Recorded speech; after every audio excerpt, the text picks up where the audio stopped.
how to transfer crypto from Binance to Uniswap. It's a quick process, so let's get started. Step 1. Log into your Binance account. Once logged in, head over to your wallet. Step 2. Select the cryptocurrency you want to transfer. Click on Withdraw. Step 3.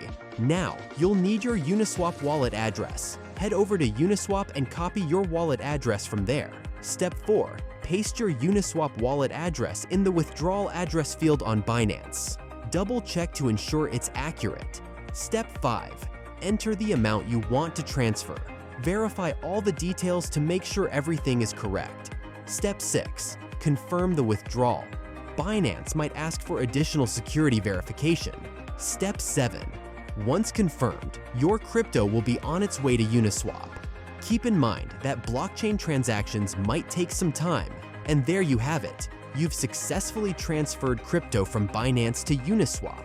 Keep an eye on your Uniswap wallet for the incoming funds. If you found this guide helpful, give it a thumbs up and share with your friends.